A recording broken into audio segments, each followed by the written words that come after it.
नमस्कार दोस्तों। हिंदू धर्म में निर्जला एकादशी व्रत को बहुत ही महत्वपूर्ण माना जाता है। बता दें कि सभी 24 एकादशी व्रतों में निर्जला एकादशी व्रत को सर्वश्रेष्ठ माना जाता है। धार्मिक मान्यताओं के अनुसार जो व्यक्ति निर्जला एकादशी व्रत रखता है उसे सभी 24 एकादशी व्रतों का फल प्राप्त होता है। शास्त्रों के अनुसार इस विशेष दिन पर भगवान विष्णु और माता लक्ष्मी की उपासना करने से और निर्जला उपवास रखने से विशेष लाभ मिलता है और जीवन में आ रही सभी समस्याएं दूर हो जाती हैं। तो आइए जानते हैं कि किस दिन निर्जला एकादशी का व्रत रखा जाएगा तथा इसका शुभ मुहूर्त क्या होगा व इस दिन किस प्रकार पूजन करना चाहिए। दोस्तों, पंचांग के अनुसार इस साल ज्येष्ठ माह के शुक्ल पक्ष की एकादशी तिथि 23 मई दिन मंगलवार को दोपहर 1:07 से शुरू होगी और इस तिथि का समापन 31 मई दिन बुधवार को दोपहर 1:45 पर होगा। उदया तिथि के आधार पर निर्जला एकादशी का व्रत 31 मई को रखा जाएगा। 31 मई को निर्जला एकादशी व्रत के पूजा का शुभ मुहूर्त सुबह 5:24 से सुबह 8:51 तक है। इसके बाद दूसरा शुभ मुहूर्त सुबह 10:35 से दोपहर 12:19 तक है। दोस्तों, निर्जला एकादशी के दिन सर्वार्थ सिद्धि योग और रवि योग भी बन रहा है। 31 मई को सुबह 5:24 से सर्वार्थ सिद्धि योग बन रहा है जो सुबह 6 बजे तक है।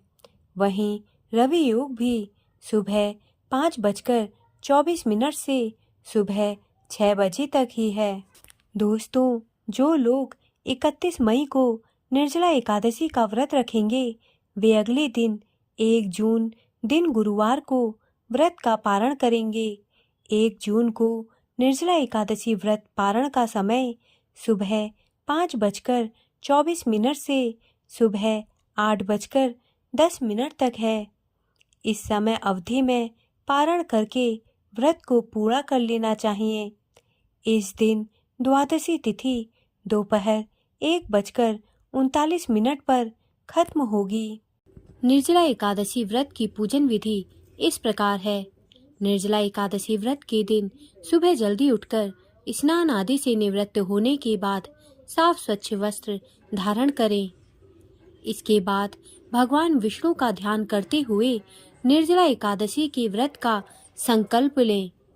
फिर घर के मंदिर के सामने आसन बिछाकर बैठ जाएं तथा एक चौकी लें और उस चौकी को गंगाजल से शुद्ध करें। फिर उस पर पीले रंग का कपड़ा बिछाएं। कपड़ा स्वच्छ होना चाहिए। इसके बाद भगवान विष्णु की तस्वीर या मूर्ति चौकी पर स्थापित करें।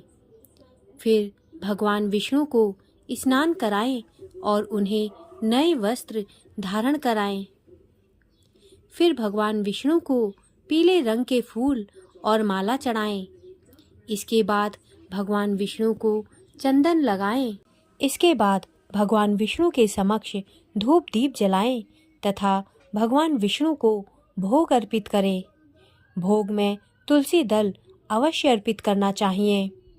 तुलसी दल के बिना भगवान विष्णु का भोग अधूरा माना जाता है। इसके बाद भगवान विष्णु के मंत्र, चालीसा, स्तुति, स्तोत्र आदि का जाप करें। इसके बाद निर्जला एकादशी की व्रत कथा पढ़ें अथवा सुनें।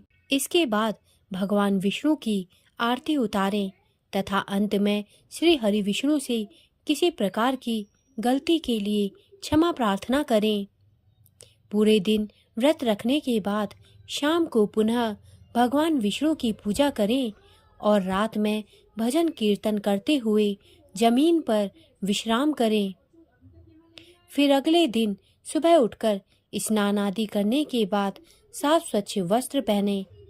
इसके बाद ब्राह्मणों को आमंत्रित करके उन्हें भोजन कराएं और उन्हें अपने श्रद्धा अनुसार भेंट दें। इसके बाद अपने व्रत का पारण करें तथा सभी को प्रसाद खिलाएं और फिर खुद भी भोजन करें। दोस्तों, निर्जला एकादशी व्रत के समय बहुत तेज गर्मी पड़ती है। लोगों को जल की अधिक जरूरत पड़ती है। ऐसे में निर्जला एकादशी व्रत में शीतलता प्रदान करने वाली चीजों का दान करना चाहिए। कहा जाता है कि इन चीजों को दान देने से सभी मनोकामना पूर्ण होती है।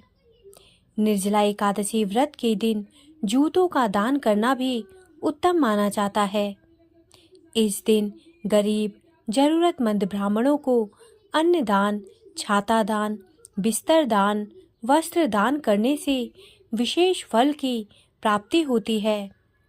निर्जला एकादशी व्रत के दिन चने और गुड़ का भी दान किया जाता है। इसका दान बहुत ही शुभ फलदायी होता है। निर्जला एकादशी व्रत में तुलसी के पेड़ के पास घी का दीपक जलाने से घर में धन, यश और वैभव बना रहता है तथा नौकरी और व्यवसाय में भी प्रगति होती है। दोस्तों, धार्मिक मान्यताओं के अनुसार निर्जला एकादशी व्रत करने से व्यक्ति को सभी एकादशी व्रतों का पुण्य फल प्राप्त होता है। यह व्रत काफी कठिन होता है क्योंकि इसमें पानी तक ग्रहण नहीं करते हैं। विष्णु पूजा करने से मोक्ष मिलता है। इस वजह से ही भीमसेन ने निर्जला एकादशी का व्रत रखा था। सभी पांडवों ने भी निर्जला एकादशी का व्रत रखा था, जिसकी वजह से इसे पांडव एकादशी भी कहते हैं। दोस्तों, मेरे द्वारा दी गई जानकारी यदि आपको अच्छी लगी हो तो कृपया मेरे चैनल को सब्सक्राइब करें तथा मेरे वीडियोस को लाइक करें। धन्यवाद।